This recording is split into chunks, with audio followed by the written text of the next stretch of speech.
and welcome to the Downright Upright Show, the place to go to hear out loud and proud what Minnesotans are thinking. And I am your host, Philip Anthony. Thank you for joining us today, and I hope you're all doing fantabulous. Now, fantabulous is fantastic and fabulous put together twice as nice, so you don't have to. It saves time, you know. I like to save time. My special guest today is running in the special election for the at-large Bloomington City Council seat. His name is Maxwell Collins, and full disclosure, Maxwell and I met at Bloomington Pride. And it was a great time. Didn't we all have fun? Oh, yes. It was great. So welcome to the Downright Upright Show, Maxwell. Thank you for inviting me. You're welcome. Anytime you want to come, you're my guest. Oh, I'll definitely email you more. Okay, great. So to start the show, it's my usual custom that I ask guests foundational questions, a little bit about their background. So where were you born? Went to school? Any anecdotes you want to add to that? Yeah. So I'll start off where I was born. I was born in Hopkins, Minnesota, so not exactly Bloomington, but my family moved to Bloomington in 2001. Been there ever since. Both sisters, actually, no, one sister lives in Bloomington. The other one lives here in Eden Prairie now for about a couple of years. Okay. I went to Kennedy High School in Bloomington. Went to Hamline University, got my bachelor's in political science, just recently graduated with my master's in public policy from the U of M. Congratulations. Thank you very much. And I am an openly gay candidate for the city council. Oh my gosh. Oh my God. Who would have thought? And gay? Yes, 100%. Would you like the fan? Oh.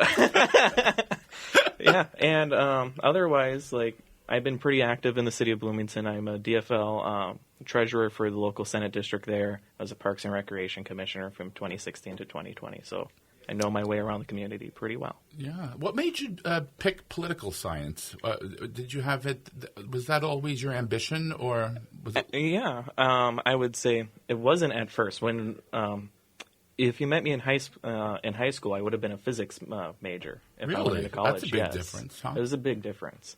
And then I believe when Trayvon Martin when those protests were going on down in St. Louis, I remember sitting on CNN and watching that and going, this is not the country that my dad told me it was.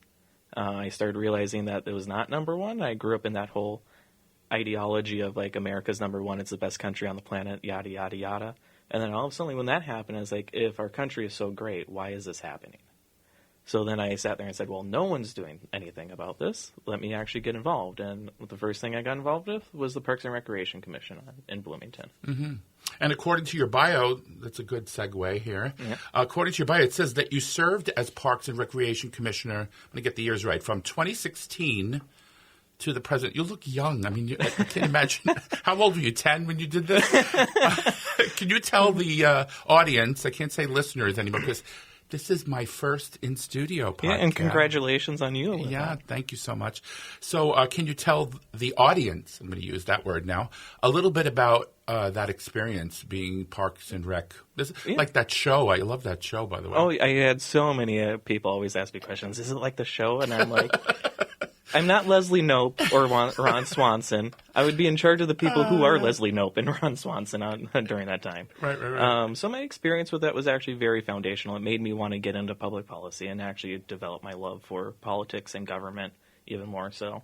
So during that time, we redeveloped about, I think, around 50 to 90 playgrounds in the city of Bloomington. We have a lot of parks in Bloomington over a 3-year period.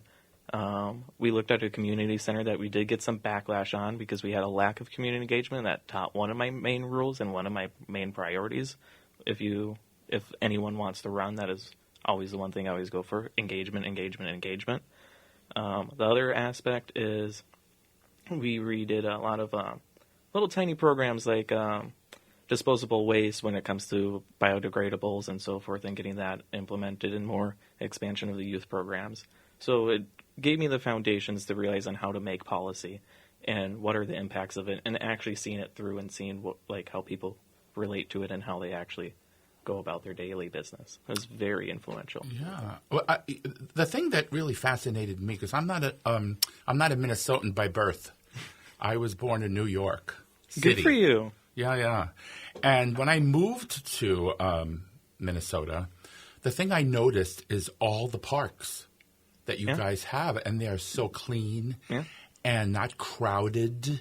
And like you said, that they're there's a lot of accessibility to water and things like that, which in New York, 9 times out of 10, you can go to a water fountain and the water is, and the swings are rickety. And, when I moved here, I thought everything was so up to date. Can you explain how that, is there funding that you're getting for that? Is that what Minnesota provides, I guess? Yeah, it's kind of a mixture of both. A lot of times with the funding, especially in the city of Bloomington, it comes directly from the city's taxpayers. So from the property taxes, I think the city spends between $13 to $20 million a year on their Parks and Rec programs. So it gives us the great opportunity to be able to keep our parks updated and maintained and everything along those lines. But we do get like random grant funding from like the state of Minnesota. So there is a trail down by the Minnesota River bottoms that is funded by the city, by the state taxpayers and by state bonding and state grants and so forth. So we do have a mixture of both. Like the 3 ballot measures coming up, that will be a sales tax. So like there's different ways that we can go about it in the city. Yeah, and the thing that I find fascinating is there's a certain segment of the population that they hate to pay taxes. It's Yes. just there. It's like it's like pulling every follicle of hair out of their head. They hate it. Excuse me. And I think it's wonderful that we have programs like that. And what do you think? I mean, isn't taxes important? Yes, for me, I find it extremely important. When I was learning at the Humphrey School of Public Affairs at the U of M, they told us that your taxpayers or otherwise your budget is your values, and I still honestly believe that. What you spend money on is what you care about as a community. Right. And when it comes to any type of taxpayers, especially in the city, that don't want to pay their taxes, how do you explain on funding the roads? How do you explain funding the sewers? Bloomington has one of the best water qualities in the country. How do you explain having that up to date and making sure that everything's safe? And along with public safety and like in the fire department and the police, how do you make sure that's all funded? And if you don't want to pay your taxes, how would you go about that? Yeah. And I don't think there's any other way going about it. And there's something special in a government setting where you can sit there and say, I'm willing to put part of my income aside for the benefit of all the community, just not me. Itself, right? Yeah. I mean, I don't have any children at all, and I'm very happy to pay taxes for other people's children for their education, for Parks and Rec, and all that stuff. I mean, it's investments. It's just being part of the whole community, and that's why Minnesota is amazing to me. That's why when I moved here, I found it fascinating that people are willing to part with some money so that children have a good education, that the community's clean, the parks are nice, et cetera, yada, yada, yada. Yeah. So, yeah. All right. So now you have stated that you will vote yes for ballot measures 1, 2, and 3 in Bloomington. Can you tell the audience a little bit about those ballot measures, like one at a time, if you can, and why you will vote yes, why it's important to vote yes? Yeah, so starting off with ballot measure 1, I'm sorry if I do get them a little bit misplaced. They are a community center for, I think, ballot measure 1. We're looking at redeveloping our old community center, which is an old elementary school that is no longer in use. And the building's becoming dilapidated. And the city wants to turn it into something that is not only mainly a senior center, but is a multi-generational center, so like an actual community center, along with the public health department, because we have a public health department in Bloomington, and they are also in a building that's pretty dilapidated as well and is falling apart, and they need more expansion. They have more employees now, and they just need to get a bigger building. So putting the two together, the city finds to be a very unique resource. So I find that one to be especially very special in my heart, because that's something that I originally worked on as a Parks and Recreation Commissioner.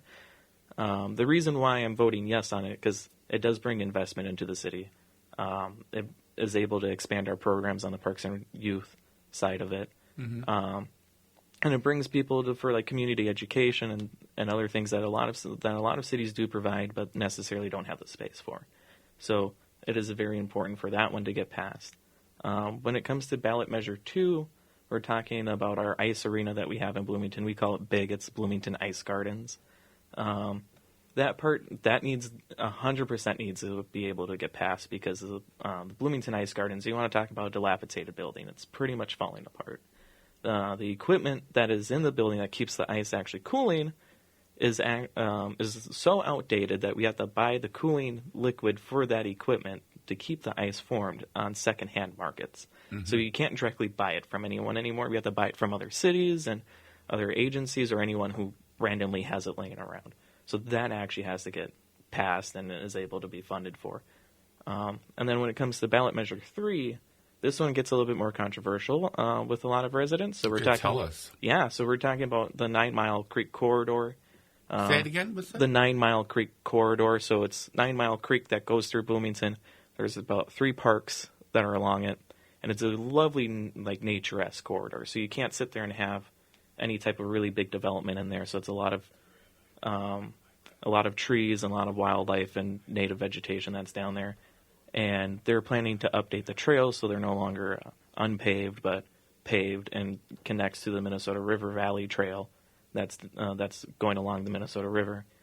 And a lot of people are concerned about the expansion of not only paving it, but also the city's adding a bike path in there. So a lot of people are discussing whether or not if we should have a bike path. And the reason why I voted yes on it is because there's other things to it. So like updating the playground in there, updating the building that's, I think they call it like a picnic shelter that's at Moyer Park. And I believe also a lot of bridges and pathways that are up there. But also the one key thing is a lot of native vegetation and wildlife restoration will be going on there. And I find that to be the most important thing. So I always tell people, I said, I'm voting yes for the overall picture of it. But when it comes to the bike path part, we can sit there and rediscuss as a community whether or not if we want to be changing this. Because really, at the end of the day, the 3 ballot measures are just draft versions of what the city is trying to get done. And things can be negotiated and changed on there.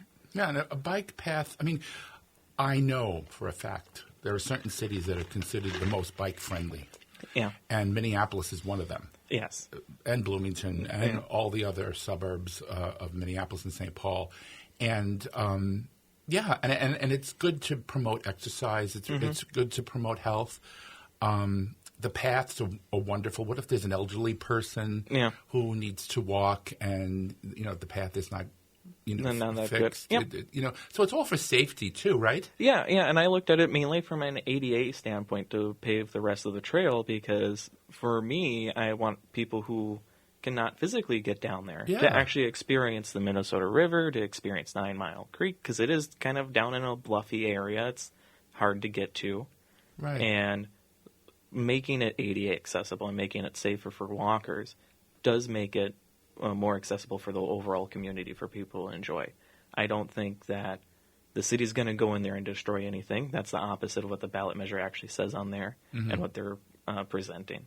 Then nature is going to be preserved. You're not going to touch the trees or anything like that. Yeah, and there's some people who are concerned about like the trees cutting if we were going to put a bike path down there because we'd have to expand the path. But I sit there and go, like, if that's the case, well, we can always move it. We can move the bike path along Lyndale, because Lyndale goes all the way down to the river. So we can have an actual separate bike path that's on that road going down to the river. That could be an option. And other options that other community members or city staff or other council members want to look at. Right. But you used the word, interesting, you used the word controversial. Yeah. I don't know why that would be controversial, but silly me, I'm just Philip. But why did you use that terminology for that project? Yeah, because you do have, I would say it's almost split down party lines in this aspect in the city of Bloomington. So I always tell people, I said, even though city elections are nonpartisan, they are definitely partisan. When it comes to it going down partisan lines is that the Republicans in the city of Bloomington are on the side of making sure that the pathway doesn't gets paved and that the bike path doesn't go through and make sure that 9 Mile stays as 9 Mile. And partially that's due to their financial conservatism that they want to have, which one of my priorities is financial responsibility, but I look at it also as it's an investment and probably will bring us some money back as people coming in there and and you get more visitors You going to think? the city and Yeah. everything. Yeah. And then the other part that's controversial is that they hold on to it. So it makes it difficult for the city council, who are mostly liberal, who are mostly progressive, and trying to get these subjects done or these projects done. It gets this little battle going on. And people try to point out that, like, oh, it might have not been transparent or anything like that. Whereas the city did present a lot on it. The city did a lot of community engagement to get these ballot measures to the point where they're at. And the transparency, I feel like people just don't really see it when they read the actual ballot measure, because you can't really put every detail of a project in there. And the city wants to have this be more of a draft and have it be more vague than an actual thing. So that's why I tell people, I said, these 3 ballot measures is a general idea of what you want to do with your money. After that, the city will come to you and ask you, what exactly do you want to see? You can tweak it later. You can tweak it. And that's where I go, the bike path can be moved. Absolutely. And I think a lot of people understand that portion of it. So I want to make sure that they understand that part. And going from there, that's what kind of makes it controversial, is because they're having misinformation and not being told that this might be a draft, or some miscommunications going on there. Yeah. Where it creates it into a controversial thing. And Yeah. partially, some of it could be NIMBYism as well. Yeah. Wow. Anyway, personally, I think those 3 ballot measures are amazing. Oh, yeah. I mean, that you're voting yes. If I was in your position, I would too. Yeah. I mean, to make the community a better place for everyone, Yeah. for elderly, for kids, for everybody, I don't see a problem with that. Again, like I said to you before, I pay taxes for schools and for parks and all that, and I have no children. Yeah. But I just want a nice community. I want other people's children, because they're the future too, right? Yeah. And so I don't understand this whole thing with my money, when you're living in a community and you're all together, Yeah, 100%. You would want people to live have terrible parks and unsafe walkways and stuff. Yeah. I'm with you. And 100%. to touch on the money part of it, sales tax, we have America. That's not a hidden secret. So most out of the sales tax will become visitors who go to the Mall of America. I think the city came to a conclusion it'll be around 66% of the sales tax will be paid for by visitors who go to the mall. The U of M said around 75%. So as a community, I find that to be an absolutely good financial decision to make. Because if we didn't have that and we had to pay it through property taxes, it'd be a lot more. Yeah.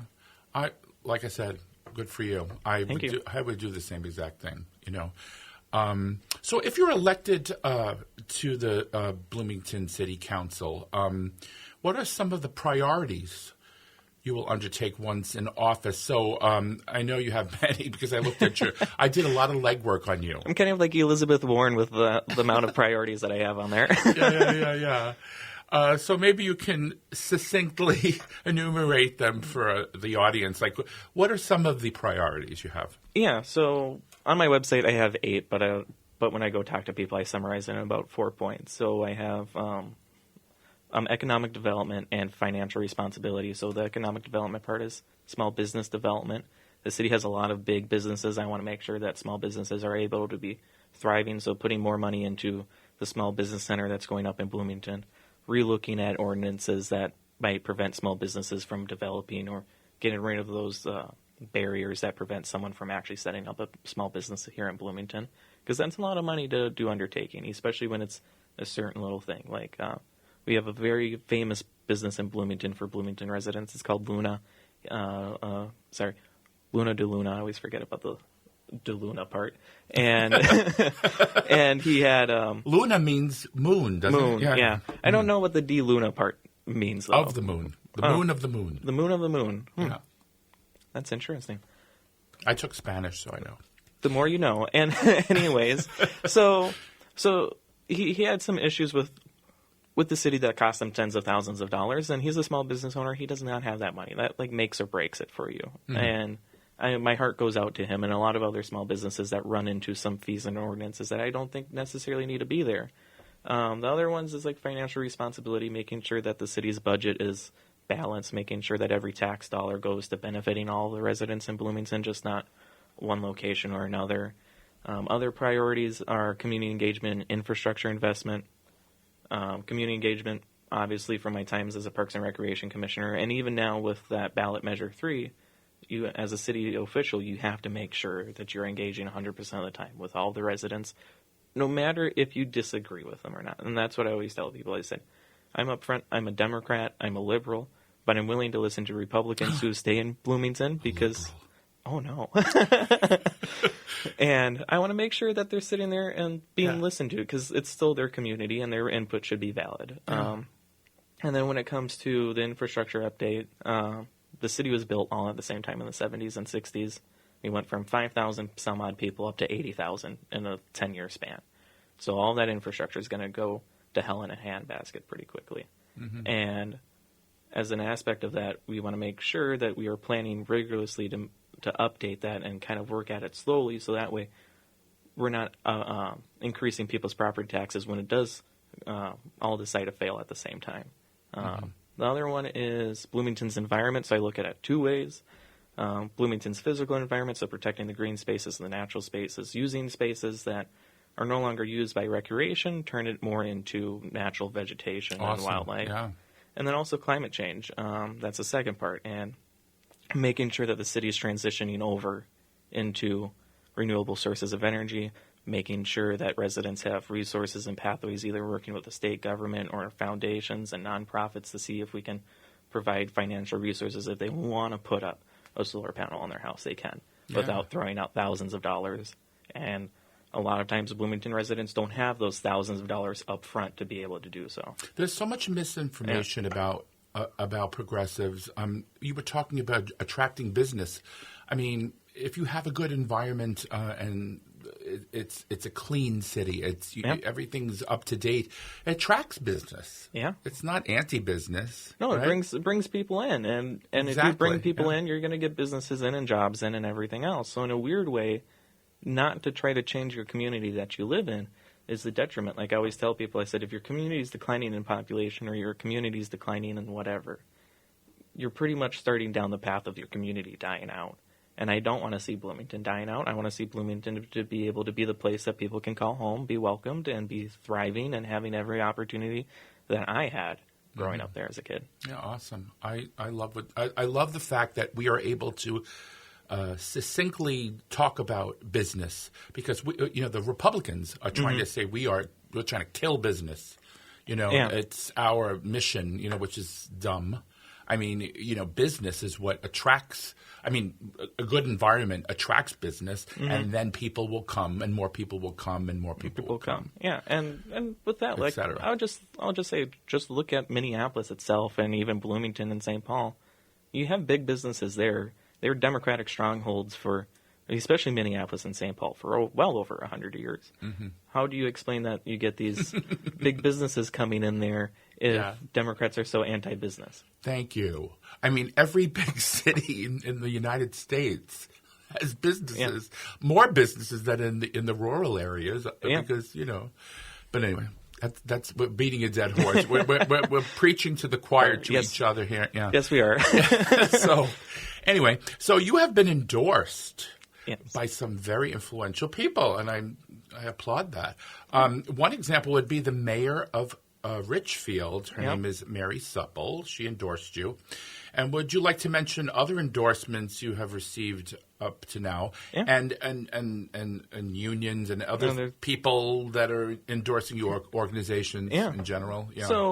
So the biggest one that I'm actually pretty proud of, because I'm a former union member myself with a local UFCW 663, and the Teamsters local the Teamsters Joint Council 32 union endorsed me. So they represent Minnesota, North Dakota, South Dakota. Yeah. And that one I'm very proud of because that was the one I tried to hit on very early on.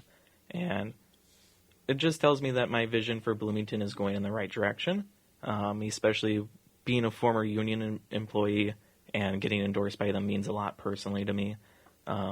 Other members who are big in the community, at least, is Donovan Indovino-Colley. He was he's the chair of SD51 DFL, so I got endorsed by him. Other areas that I'm looking for endorsement, hopefully I hear back from the Victory Fund, which is the LGBTQ plus Victory Fund. That's a national fund.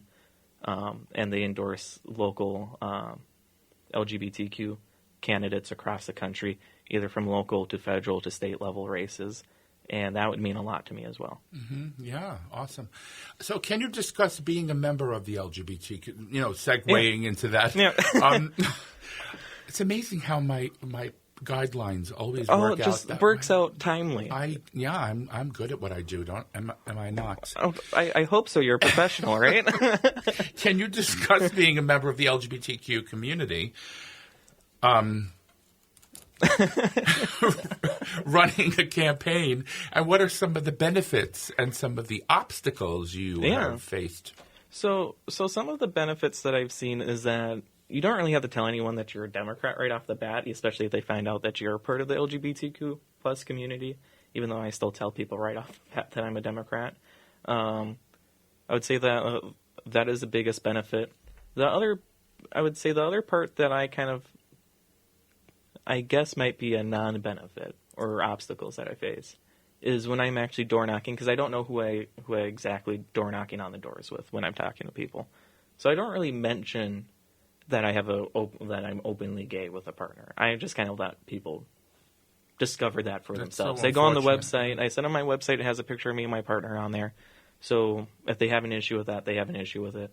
When I'm at someone's door, I'm not trying to talk about my personal life. I'm there talking about how they want to see the community as. Mm-hmm. So sometimes I do run into people who might be a little bit transphobic or immensely transphobic or who are immensely homophobic and racist and so forth. And that's a lot of the problems that I run into. And just trying to get out of that conversation as quickly as possible. It's a lot of, I would say it's a lot of people pleasing at the end of the day, trying to make sure that you don't get run over or having any type of physical involvement going on. It's just being like, okay, sir or ma'am, you have a nice day. All right, I'll keep your input in mind. Yeah. Or also knowing in the city of Bloomington, we have some radicals who absolutely do not like the Bloomington Pride event. And for me, I find the Bloomington Pride event to be very important. I find any Pride event. Moms for Liberty. Oh, yes. And the Moms for... That. Yes. So talking about that radicals part, the Moms for Liberty with banning books, we're seeing them targeting our school board in the city of Bloomington and trying to get them to ban homosexual and trans books in the city and LGBTQ books as well, and all sorts of other cases, only because they find it to be irreprehensible or too sexual or demonizing or whatever it is.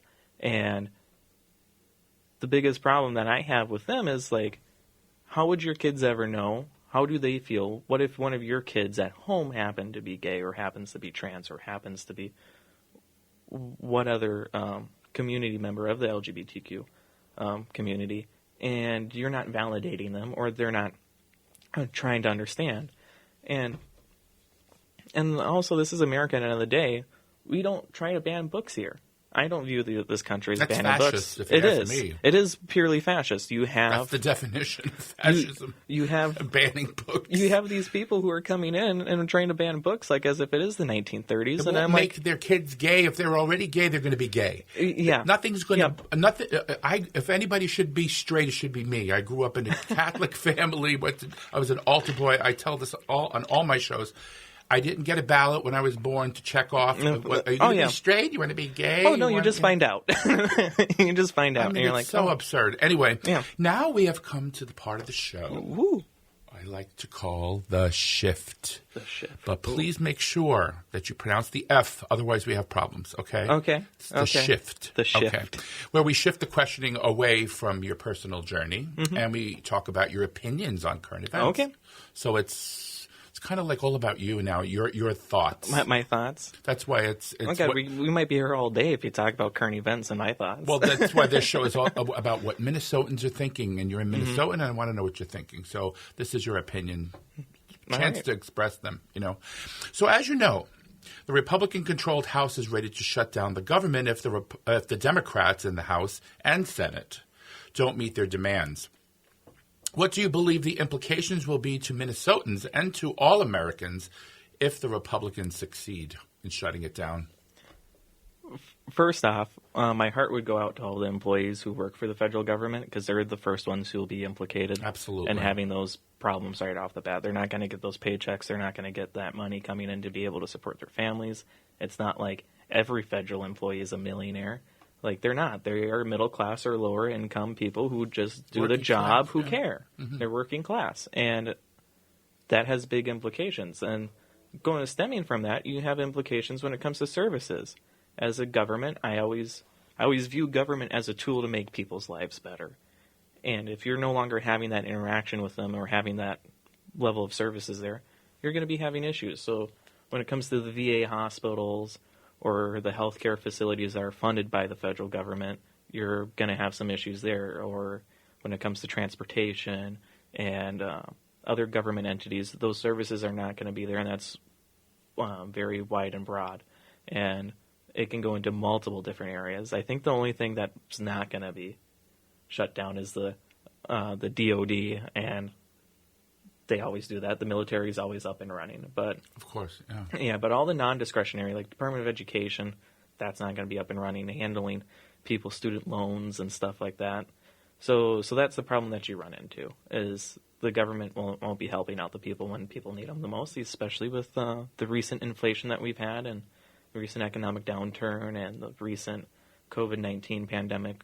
People still need help from the government at the end of the day. Yeah. But Republicans are so anti-government. Yeah. And that's where you can get into that avenue where you can become fascist, because fascist governments are anti-government. They want to control the whole thing, not you. Which is the opposite of what they're suggesting. Yeah. So when you're talking about like anti-government, but then they want to control the whole thing, I'm like, well, that's Big Brother in itself. Yeah, I'll quote Ronald Reagan in that, and like, stay out of our lives. And I feel like most liberals and most Democrats just want to be helped, and even most Americans just want to be helped out and just continue their day-to-day lives without much interference. And when you have the Republicans who are sitting there saying that, you're going to get the opposite. Yeah. Why is it always like the working class that they have a problem helping, but rich people and huge corporations cut their taxes? Make them pay zero. It's just so it's a lot. Yeah, it's very depressing to me. I don't know. Besides the deep budget cuts, the Republican-controlled House has included in their demands to prevent a government shutdown the passing of a bill that requires restarting construction of the border wall. That's one of them. And also adding strict restrictions to asylum. So people that want asylum, so making it very, very hard for them to ask for asylum. So among other measures, however, missing from the bill are provisions requiring E-Verify.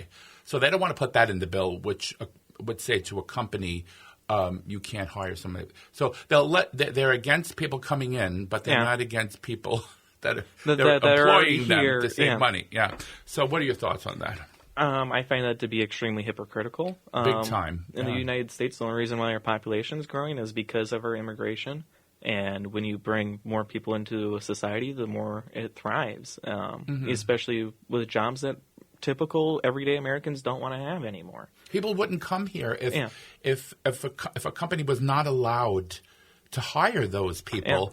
The draw is they don't want to put that in one of the bills. And the thing is, like, if you restrict those people from coming in, those companies are going to eventually run into extremely tight labor market where there's no one for them to hire. Personally, I think they're secretly wanting them to come over the border. Yeah. Because it gets cheap labor. Yes, bingo. You don't have to pay people anything. Paying you minimum wage and then paying somebody $3 an hour. You know what I'm saying? It's a big difference. Of course. Yeah. So to preface this question, I just want to say that I'm totally against ageism. So before you think I'm an ageist, I am not, because I happen to be 63 years old.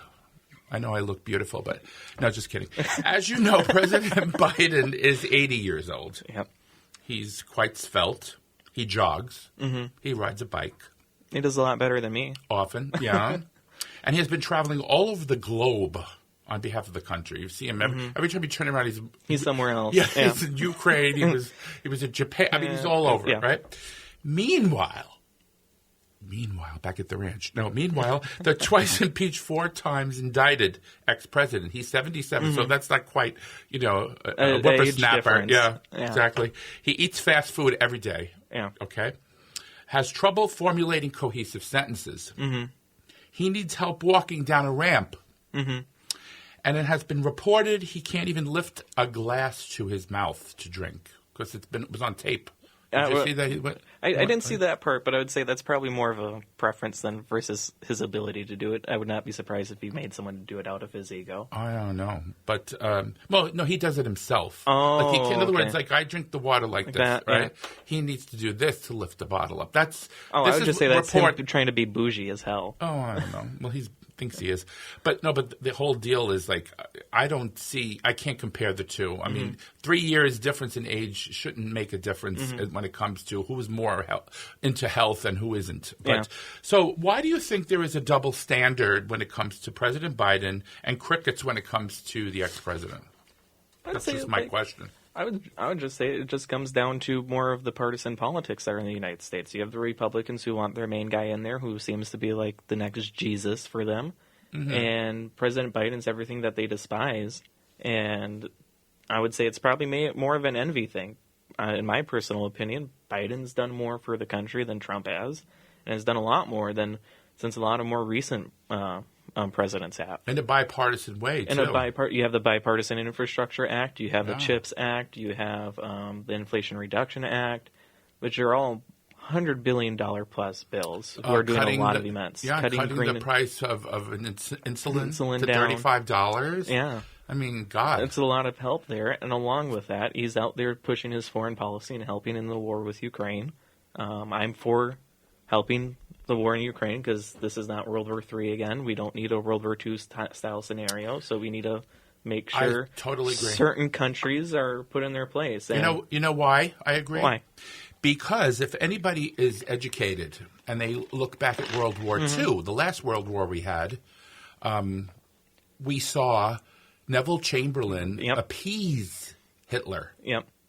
And when Churchill came in, he said, "We will get you on the seas, and we will get you on the we will be everywhere where you think where we're going to be." And it turned around, and the Allies ended up winning the war. Yeah. Could you imagine if we just didn't let Hitler just take over your? I mean, come on now, guys. Yeah. You have to stop authoritarian regimes from taking over sovereign countries. You have to, otherwise. Because the next step is going to be China taking over Taiwan. And I was even disappointed with our response into Hong Kong when they started going to Hong Kong a bit and exerting control. I was very much about watching that because I look at it as on the fringes of our democratic society are being challenged by these countries. And if you don't do anything to do about it, then what is the point of creating the magnificent culture that we have, having this diversity of race, religion, and society here in the United States and making sure that we live our way of life when you have Russia trying to go into Ukraine that's just trying to live their own thing or China going into Taiwan. Yeah. Boy, we agree on everything. This is scary. Oh, apparently so. Who would have thought? But my final question on the show today is now you will be if you do win, you will be the second LGBTQ gay male to be in that office in City Council. Correct? Is that? Yeah, that'd be correct. So I want to talk about every show. I always talk about LGBTQ issues because I happen to be one, a real person. Wow! Not one of these. Crazy the crisis actors. Crisis actors. Yeah, I'm not a. What do they call them? One of those deviants that the right tries to portray us as. So I just say that's always a compliment when someone calls me a deviant from the right as being gay. I'm like, if it was me being born turns me into a deviant, my God, I wonder what my personality's like then. I know. So according to the organization, the Movement Advancement Project, I don't know if you heard about them, but because of the Don't Say Gay laws, 11 states ban simply the discussion of LGBT people, just discussion, just to talk about them. It has nothing to do with sex, people, it's just discussion. Like my mommies I have 2 mommies, or I have 2 you can't talk about that. Yeah. You know, so what is that trying to tell the children? That we're less than? Yeah. Yeah, exactly. Right? Yeah. In my book, anyway. So author Mark Tyler Nobleman, I think I pronounced his name right, was supposed to talk to kids about the secret co-creator of Batman with the aim of inspiring young students in Atlanta to do research and write. So it was he was there to make an inspirational talk, or to do an inspirational talk to the students. So soon thereafter, the school district told him that he had to cut out a key point from his presentation that the artist that he helped rescue from obscurity had a gay son. So the fact that this man had a gay son, he couldn't talk. He had to take that part out, the gay son. Yeah. All right. So rather than acquiesce, he canceled the remainder of his talks. Bravo. Yeah, I would say good for him. Good for him. Standing up and not doing anything else. He stood up for He stood up for what he believed in and for his son. And for the gentleman's son, yes. So what are your thoughts about this? And do you feel more and more speakers invited to schools will refuse to do so because of these Don't Say Gay laws? I would definitely say with the Don't Say Gay laws, you're going to find more people not trying to go to these schools or go to these states and try to talk about what is important at the end of the day is people's like relations and their personalities and so forth. When you're talking about the LGBTQ community, you're not talking about them. You're talking about their humanity and who they represent, and they need to be heard. Only because I'm biased, because I'm gay myself, but we need to be heard, and everybody needs to have a chance to tell their story. And once you start not talking about a certain demographic of society, then you're going backwards. And in my viewpoint, when I hear these laws start deciding to go down that pathway, when are they going to stop? Are they going to only stop with the LGBTQ community? I would say they're probably not going to stop. They're probably going to keep going further and further back, because at the end of the day, when they say make America great again, all I hear is make America back to the 1950s again, when only white middle-class voters are the ones who have all the power, and that is it. And that's where I'm like, no, that is not the America that is today. We have more diversity now than ever. We had diversity then. We need to make sure that everybody's heard. If you want to call us a republic, we still vote for our representatives. Everybody should have a say. They want to put us back in the closet, basically. Yeah, and I'm not willing to go back in the closet. That was a dreadful time. Oh, my goodness. And it's the 70s when I grew up. It took me a really long time to accept myself because of all the negativity I was hearing. Mm-hmm. You know what I'm saying, Maxwell? Yeah. Today, I think... I don't want to say that I paved the way personally, but but it's your generation, and I think my your generation for doing generation that. Before that, they were there in the streets fighting. Oh yeah, you know when AIDS came out, when AIDS became a scourge on our community, nobody was going to fight to save our people, our community, except us. And the ally, we did have allies, I must say. But so we need to speak out whenever this stuff happens. You gotta That's go why I and have fight. this show. Yeah, and I'm thankful that you have that show and that you're willing to speak out, because a lot of people don't. And I always make this one joke with people. I said, never try to shove the LGBTQ community back into the corner, because you'll just end up throwing a brick at you. Oh my goodness, that's a great way to put it. To reference Stonewall there. Yeah. Well, you know the funny thing too. When I grew up, I remember people saying, "Oh, you're gay? So, are you the man or the woman?" Oh God, that's how far back I go, because nobody asks me that anymore, thankfully. I was going to say 10 years ago, I still had people ask me that. You did? Yeah, I would still have people ask me if I was in a relationship, who is the man or who's the woman, or even when I wasn't in a relationship, they would still ask me, and I go, I'm gay for a reason. I want a man and a man in a relationship. There's so much ignorance when it comes to our community, and I think again, it's because we're not out there enough. I don't think there's, for example, I'm a gay man. I have this show. Mm-hmm. Okay. Now we have Ellie Krug. She's a trans woman that has a show here on AM 950. We have JP Berger-Hosian. Mm-hmm. He is also in the queer community. But that's it. And you don't see very much on regular television or shows about our community. Or it's portrayed by straight actors on television. Well, yeah. And Yeah, and it took a lot of fighting for our community, even just to get married, to be able to get married. I'm married because of the DFL and because of Democrats, not because of Republicans. And also because of yourself, because your generation and the previous generations fought for it. Right. But I mean, but just think of this, though. Just suppose that 2015, when marriage was passed in the Supreme Court, just suppose we had this Supreme Court. Yeah, Do you think I'd be married now? No, but luckily I live in the state of Minnesota that passed a law that says otherwise. Yeah, but the law shouldn't change because you put different people. For the same thing with abortion. Yeah, I mean, it would be scary. It would be very scary for the ones who live in states like Texas, like Florida, that won't be able to get married. Yeah. But the thing is, the law never changed. The law has been consistent over these years, especially with abortion. I hate to go back to abortion, but. Roe versus Wade, and then there was another case that upheld Roe versus Wade in the 90s. I can't remember the name of it off the top of my head, but it buttressed Roe versus Wade. Double precedent we had, right? Yeah. And all of a sudden, the ex-president, Voldemort, I like to call him. I never say his name. I really don't. But he just decided to put 3 people in there.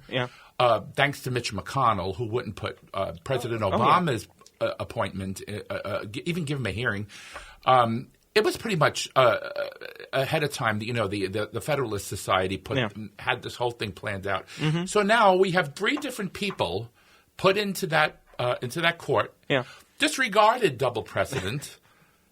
Yeah. You know what I'm saying? Yeah. Well, yeah. And now even affirmative action is not even a thing anymore because you just put 3 people in there who happen to not think that African Americans should be given a little hand up because of all the drama they went through throughout history. And I would even say, like, an example out of those 3 people, I think one of which is it Amy Coney Barrett, who doesn't have a law degree or something like that? Where she's like not educated enough for her to be, my personal opinion. I wouldn't be surprised to be in there. I know there's one who isn't, and it's like, how did you manage to pick her? Yeah. But I don't know.